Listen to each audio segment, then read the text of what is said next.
We the people, the sovereign citizens of America and our governments. We are the sovereign. We the people are the sovereign in America. The sovereign power flows from God to we the people to our governments. And that is, as I learned when I interned for House Speaker Newt Gingrich 28 years ago, or whatever it's been, too long ago, that is radically different from Europe, from Great Britain, from which we escaped. In Great Britain, the sovereign is the king or queen. And so sovereign power flows from God to the sovereign king or queen, and then the king or queen, usually under duress from their subjects, will give sovereign crumbs to their subjects through documents like the Magna Carta, just to kind of shut up the subjects. Again, in America, it's radically different. We are the sovereign, and we should never forget that we are the sovereign people. We the people are the sovereign. So our Constitution is a loan agreement between we the people and our governments. We loan our federal government specific, enumerated, and divided powers. And in exchange for that, our federal government promises to protect our liberties as we the people. And we do this intentionally. We divide legislative power under Article 1 to Congress. Executive power, the executive power belongs to one duly elected president under Article 2, and the Supreme Court and the lower federal courts under Article 3 have the judicial power, right? So Congress writes the laws, the one president enforces the laws, and then the Supreme Court and the lower federal courts decide cases and controversies of from the parties properly before them with redressable claims. Nothing more, nothing less. The judiciary has an important power, but they have a modest power, right? And sometimes they forget that. We had an election in this country. And in this last election, President Trump campaigned on the fact that he is going to secure our border and he's going to expel illegal aliens the hell out of our country. Starting with the worst of the worst, starting with Tren de Aragua and MS-13. We had some Tren de Aragua neighbors up in Aurora. I live in Colorado. I've been in Colorado since I followed Neil Gorsuch out here in 2006. I split my time between Colorado and DC. It's amazing. The liberal media says that Tren de Aragua did not exist here. And lo and behold, they went and broke up Tren de Aragua apartment buildings in Aurora, and now they went from they didn't exist here to that they're just fathers trying to make a living and they're heroes. Yeah. So President Trump campaigned on the fact that he is going to secure our border. He's going to expel these animals. And what have we seen since this started? We have seen before the election, we saw the lawfare against President Trump. They did everything they could to try to destroy the man. They tried to bankrupt him for non-fraud. They tried to bankrupt him from that Jean Carroll, that beauty queen who said that Trump tried to sexually harass or assault her, which is just complete nonsense, as everyone knows just by looking at her. And then they tried to bankrupt Trump. They tried to throw Trump in prison 4 times for the rest of his life for non-crimes. They tried to throw him off the ballot. Right here in Colorado, Jenna Griswold, another beauty queen, our Secretary of State, who should be in prison for what she did to Tina Peters, along with Phil Weiser, along with Judge Matthew Barrett, or whatever the hell his name is, that rhino judge down in Mesa County, Colorado, along with your rhino Mesa County prosecutor. There's some bad people, bad Democrats in this state. So we had this lawfare before the election. President Trump turned lemons into lemonade, and he won this election with a broad electoral mandate from the American people. 312 electoral votes, all 7 swing states, the popular vote. He kept the House. He won a comfortable margin in the Senate. And so what was the Democrats' response to this? Judicial sabotage, right? We had Democrat plaintiffs and Democrat attorneys run to Democrat judges and Democrat hellholes and try to overturn the will of the American people and try to stop President Trump with these injunctions, these lawless injunctions to try to stop President Trump from doing his job. Remember, President Trump was not stealing Congress's legislative power under Article 1 or the Supreme Court's judicial power under Article 3. If he were doing either of those things, he should be stopped, right? But he was exercising core Article 2 executive power as the President of the United States, as the Chief Executive Officer, as the Commander-in-Chief, to secure our border as Congress has mandated the President to do, and to expel people from this country who don't belong here, right? You're seeing chaos from these activist plaintiffs and attorneys and judges. And we all know the reason why, right? That these Democrats don't like American voters, right? They don't like American voters because American voters have American values, right? This is why they put Tina Peters in prison, right? She was going after election fraud. After the election, didn't change one vote, but they put her in prison because she was going to prove election fraud, right? Democrats don't like American voters. They don't like American values, so they're trying to replace us, right? And it's pretty obvious. They mass imported over 20 million people into this country under the Biden regime. People from third world Marxist hellholes. They were asylum seekers, they claim, right? These fighting age men coming from third world hellholes are asylum seekers. The problem is they left their wives and their children behind to be persecuted. I've never seen that where the men leave their women and children behind if they're being persecuted. It's obvious they're not here for asylum. They're either here for work or they're here to cause problems, right? And the problem is too many are here to cause problems. And so we have a Democrat Party that's built on illegal immigrants, right? They want to mass import them into our country. They want to lavish them with welfare and other fraud, right? And they want to make it impossible to throw them out of our country. And the reason they're doing this is it's very obvious that Democrats want to make it very easy for illegal immigrants to illegally vote in our elections. And you say, well, that's a conspiracy theory. How could you possibly think that? Well, they're doing it, right? The Trump Justice Department is prosecuting these illegal aliens who are voting right now. And you look at Colorado. I moved here in 2006. Like I said, I followed then Judge Gorsuch out here to be one of his first law clerks. It's when Colorado went to all mail ballots, right? What happened after Colorado went to all mail ballots? It went from a red state to a swing state to an all blue state, right? And that's what's going to happen all over this country when you make it very easy to commit voter fraud.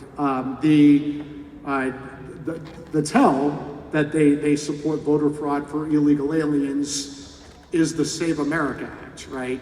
This is such an easy piece of legislation. Under our U.S. Constitution, we have what's called the Elections Clause. And so for federal offices, Congress, state and local governments can set election laws in their states, but Congress can set election laws for federal elections if they choose. So Congress, under the Election Clause, absolutely has the power to pass the Save America Act. And what the Save America Act does is it makes you, number one, have a voter ID when you vote, and number two, have proof of citizenship when you register to vote.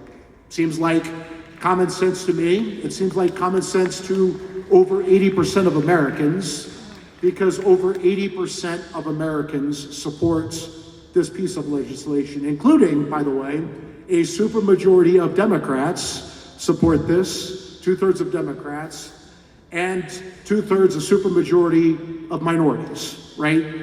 And so what's the Democrats' response? Democrats say that black Americans somehow don't have the wherewithal to get a voter ID like everyone else, is what they argue, right? That's their argument. Even though 2/3 of Black Americans support the Save America Act, right? So maybe they just these Black Americans just don't know what they're voting for, right? They just can't get a voter ID, and they just need white liberals to help them get through the world.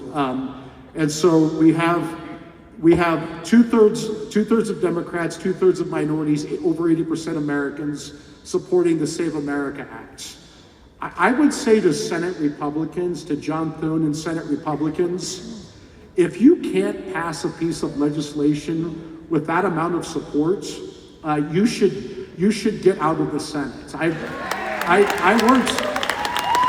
I worked in the Senate a couple times. I opened the mail. I'm from Iowa. I opened the mail for my home state senator, Chuck Grassley, right out of college, and then 18 years later, I helped him confirm President Trump's judges during the first term. I know how the Senate works a little bit, just enough to be dangerous. To John Thune and to these others who they say that there's a filibuster, that you need 60 votes in the Senate to pass the SAVE Act, and so they're not going to do it because they don't have Democrat support.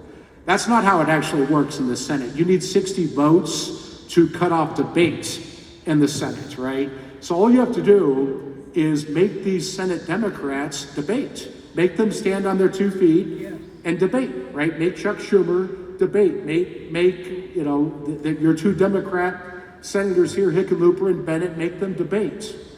And when they run out of gas, then you hold the vote and you can pass it with a majority vote. And we already know that there are 50 votes for the Save America Act because they've had a procedural vote on it. They got 50 votes. So if you got 50 votes in the Senate, then Vice President J.D. Vance comes in and breaks the tie, and they can pass this thing. And they say, well, we don't have time to do this. Okay, well, we have something in the Senate called August recess.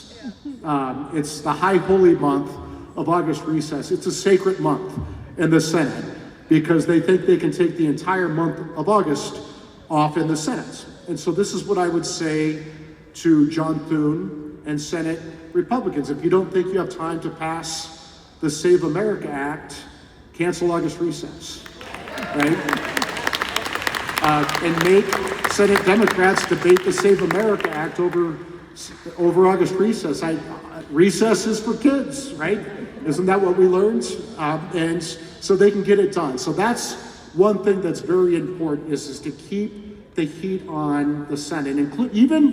We have something at the Article 3 Project called the Action Center. If you go to article3project.org, article number 3project.org, or you've heard this if you guys listen to Steve Bannon's show on the War Room, we make it very easy to go click on the SAVE Act, and then we will do patch-through phone calls to both of your home state senators, and even if they're Democrats, put the heat on them. It works, believe me. As someone who answered the phone in Grassley's office, I know it works.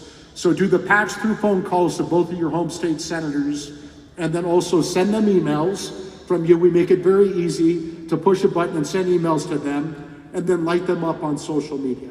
And when you do that, when we turn up the heat on these senators, even the Democrats, what it does is it helps these Republican senators find and keep their backbones, and it helps rattle the Democrats, right? I always say that DC is the only swamp on the planet where the reptiles lack backbones. And the Senate is the swamp within the swamp where you have the biggest wimps on the planet. So you really do need to help them find and keep their backbones. So number one, if you guys leaving today, that's your action item, is to go to article3project.org and light up both of your home state senators with 2 emails, 2 phone calls, 2 social media posts. And I know that sounds like a lot of work, but we make it very easy for you. It takes about 4 minutes. So we need you to do that. We need to help President Trump turn up the heat on these senators to do that. One other thing we're going to talk about when we talk about sovereign power in this country, the sovereign citizens of America, our most crucial sovereign power as we the people is deciding who comes and who goes and who is one of us, who becomes a citizen. We get to decide that. And there is a case that's before the Supreme Court right now on birthright citizenship. that is going to decide this crucial issue. Now, I have 7 minutes, so I'll keep this short. Right now, we the people decide who becomes citizens, and we have lent that power to Congress in our Constitution. And if we want other people to come to our country or other people to become citizens, they have to do it through legislation that we the people allow our members of Congress to pass through both houses. The president signs, and then that becomes the law of the land. That becomes the rules of the road for our most crucial sovereign power of deciding who comes and goes and who becomes one of us. After the Civil War, we passed the 13th, 14th, and 15th Amendments to the Constitution, the Civil Rights Amendments. 13th Amendment outlawed slavery. 14th Amendment provided equal protection and due process to the freed slaves. 15th Amendment provided voting rights to the freed male slaves. That got extended to black women in the 19th Amendment, along with all women. Part of the 14th Amendment, we had something called the Dred Scott decision in the Supreme Court, and it was a terrible decision. It was after the Civil War. The Supreme Court ruled that even though we fought a civil war and we won the Civil War, and we freed the slaves, that the freed slaves were not full citizens under the Constitution, right? So that's why we have the birthright citizenship provision in the 14th Amendment that gives the freed slaves and their children citizenship, right? And what it does is, if you look at the language, it says all persons born in the United States, that's part one, and number two is subject to the jurisdiction of the United States, and that's the key. Subject to the jurisdiction has a distinct legal meaning. It means that you have allegiance to the United States under our case law. There has been a Supreme Court case that said that if you are a lawful and permanent resident of the United States, you are subject to the jurisdiction of the United States, and therefore your kids get birthright citizenship, and it's lawful and permanent. American Indians did not have birthright citizenship under the 14th Amendment to the United States because, as the Supreme Court held, they were not subject to the jurisdiction of the United States. They were subject to the jurisdiction of their tribe.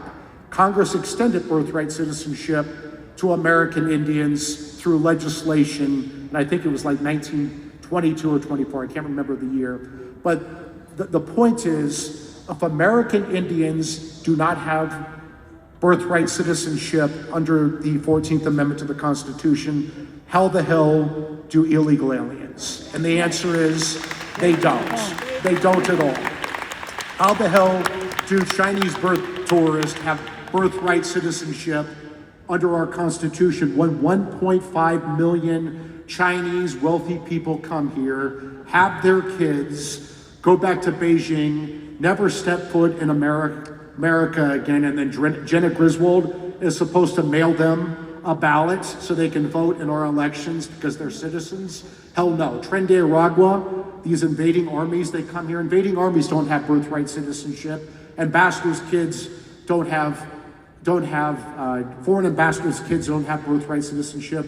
How the hell would Tren de Aragua, when they've invaded our country as an invading army and had kids here, why would they have birthright citizenship? Look, if we the people want to give birthright citizenship to Chinese birth tourists, we can do that. We can do that through our elected members of Congress, and they can pass legislation like they did for American Indians. But that is our decision as we the people, the sovereign citizens of America. And I fear that the Supreme Court in this ruling, and it could come out in any day, it's going to come out sometime before the end of their term, before the 4th of July maybe. I fear that they are going to rule that illegal aliens have birthright citizenship. Chinese birth tourists have birthright citizenship. I'm not sure if they're going to do it under the 14th Amendment, which would be horrible, or a statute, but it is going to be the most egregious violation of our most crucial sovereign power as we the people to control who comes and goes and who becomes one of us. And so we're going to have to, if they do this, if the Supreme Court does this, and I fear that they will, because I think there are 5 justices who are going to put their vanity over our sovereignty, then we the people need to decide the next steps. and how we reclaim our country and stop this invasion. The good news is the Supreme Court just came out with a couple rulings on immigration that the President of the United States has the unreviewable power to end temporary protective status, TPS, for Haitians that came here 16 years ago after an earthquake, or Syrians who came here 14 years ago after in a prior regime. I think 16 years and 14 years is not temporary. So President Trump absolutely made the right decision to end temporary protective status for Syrians and Haitians, and the Supreme Court upheld his decision. And the Supreme Court just upheld the president's decision to keep people in Mexico. There were Haitians trying to get to San Diego to claim temporary protective status. The president kept them in Mexico, and the Supreme Court correctly held that if you're not in the United States, you do not get asylum protections. So I would say this: if you're going to give birthright citizenship to illegal aliens and their kids, to the kids of illegal aliens, we need to quadruple our efforts to get them the hell out of our country. And we need to start with the illegal aliens who are pregnant or could be pregnant. We need to get them out of our country, because if you're going to hand out the golden ticket, birthright citizenship, to anyone who happens to come into America and have a kid, we need to make it much harder for people to come in to America, right? We need to protect our border. We need to protect our sovereignty. We need to protect who we are as we the people. We are not going to allow America to become Islamist England, right? And it's just not going to happen. So I will leave it at that. Thank you very much.